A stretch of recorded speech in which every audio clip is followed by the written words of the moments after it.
지금 검찰 내 윤석열 라인과 비윤석열 라인이 존재하고 그 갈등이 굉장히 심하다.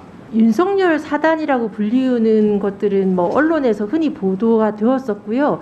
2012년도 검란도 윤석열 라인이라기보다는 특수통, 그 하나회라고 불리우는 특수통 부분은 좀 널리 알려져 있는 부분이니까 공지 사실이라고 할 수 있습니다. 네, 검찰 내에 정치 조직이 있는 것 아닐까라는 생각도 드는데, 네. 검찰에서 쿠데타라고 할 수 있는 검찰총장을 쫓아내는 사태가 성공했던 게 단 한 번 있었던 게 2012년 사태니까요. 군대도 마찬가지고 검찰도 그렇고 특히 여기는 무력에 가까운 수사권을 행사하는 곳이라서 약간 좀 위험하긴 하죠. 그렇기 때문에 네. 지휘 라인을 넘어서서 직접 뭐 다이렉트로 지시하거나 이런 것들에 대한 약간 논란이 있었지 않습니까? 검찰청법상 수사 지휘, 그러니까 사실상 서면 지휘를 해야 될 것인데 그런 수사 지휘를 하지 않고 후배 검사들, 어차피 다 아는 검사들이니까 지인들이고 하니까 이 사람들에게 수시로 전화를 하거나 식사하면서 사적인 모임을 한다라고 하면서 실제로는 그 안에서 수사 지휘를 하거나 수사에 대한 방향을 얘기하거나 하는 것들이 얼마든지 가능하죠. 지금 한동훈 후보자가 장관이 되더라도 이런 일은 얼마든지 발생할 수 있죠.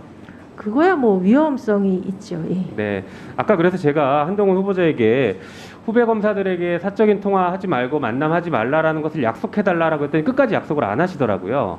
검찰 정상화법 혹은 검찰 개혁법안 통과를 가지고 국민의힘이나 한동훈 후보자는 뭐 살아있는 권력 수사하기 어렵다, 정치인들 수사하기 어렵다 이제 계속 얘기하고 있는데 지금 이렇게 뭐 이 법안에 대해서 이제 검찰 내부나 장관 후보자께서 하시는 말씀은 조금 많이 안타까운 게 검찰 이런 사태까지 오게 된 검찰이 잘 부패한 그런 것에 대해서 좀 외면 반성이 성찰이 부족한 게 아닌가 싶어서 많이 안타깝습니다. 네, 한동훈 후보자가 만약에 장관이 된다라고 하면 윤석열 당선자의 가족이나 측근에 대해서 제대로 수사를 할 수 있어야 되는데 증인이 보실 때 그동안의 그 둘의 관계를 볼 때 수사를 제대로 할 수 있을 것 같습니까? 회피하셔야죠. 못하실 때니까. 예. 2020년 5월에 그다음에 한동훈 후보자 좀 표현이 그렇습니다만 간교한 검사다 이렇게 꼽으셨더라고요. 혹시 아주 총명하고 능력 있고 유능한데 그것이 어느 방향으로 쓰일지에 따라서 강직함이 있다고 저는 생각진 않았습니다. 그러니까. 이명박 대통령 때 그 청와대 선임 네. 행정관이었는데 이명박 대통령이 구속된 거는 뭐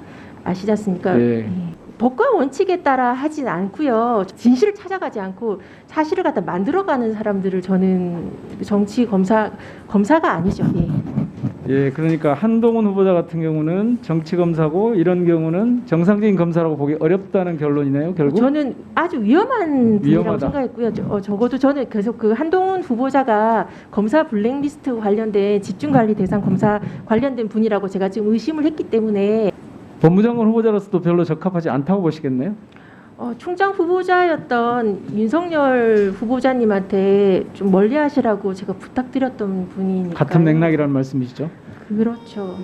제가 검찰의 그 뭐 전직 총장님이라든지 고검장님, 검사장님들 많이 고발을 했었고 윤석열 그 중앙지검장님, 그다음에 한동훈 이 후보자님께서 중앙차장 하실 때 진모 검사와 김모 부장이 성폭력 은폐했던 것에 대해서 직무유기 직권남용으로 고발을 했었었는데 그때는 뭐 검사가 이 정도는 그런 거는 덮어도 되는 사건, 내가 파고자 한다면 파도 되는 사건, 이렇게 선택적 수사가 정말 위험한 거죠. 그러니까 그거는 그렇게 하면서 진모 검사, 김모 부장이 성폭력 은폐했던 것은 수사하지 않은 것은 정말 선택적 수사라고 생각합니다. 조국 전 장관에 대한 그런 선택적 수사가 정치적인 의도가 있었다라고 하는 게 정치권에서는 일반적으로 하는 해석이거든요. 그렇게 비치는 것은 뭐 감수하시고 한 수사가 아닐까라고 생각은 합니다. 정치적 수사였다. 그렇게 비치는 걸 감수했을 거다.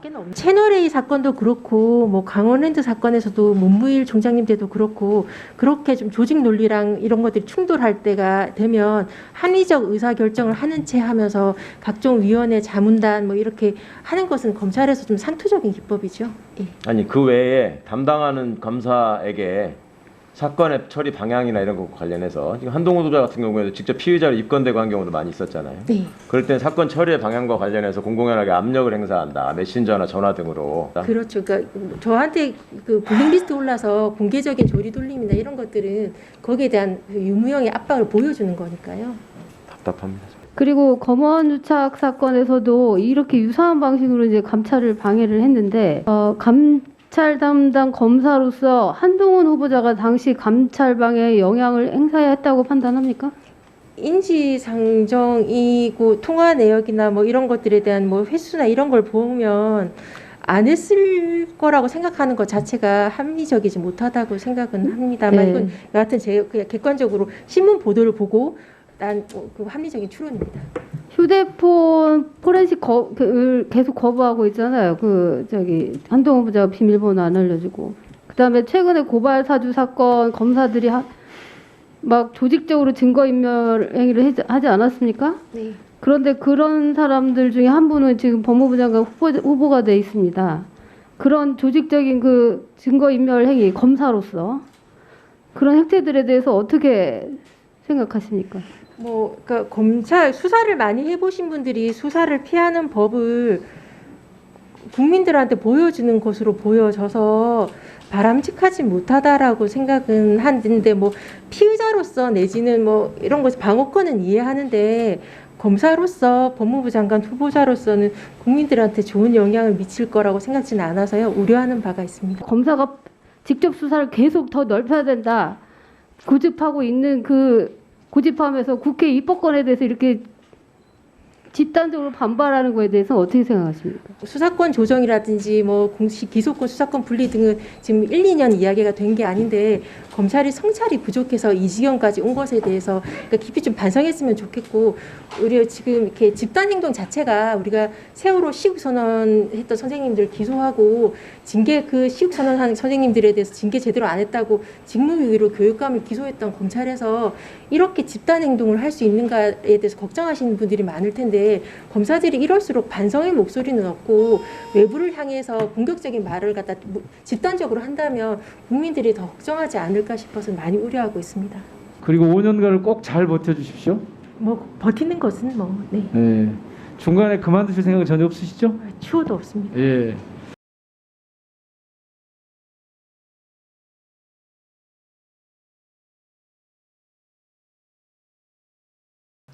요새 못 해먹겠다고 생각하시는 분들 많죠? 시간도 없죠. 뭘 하려치면 일만 버리고 맛도 없죠.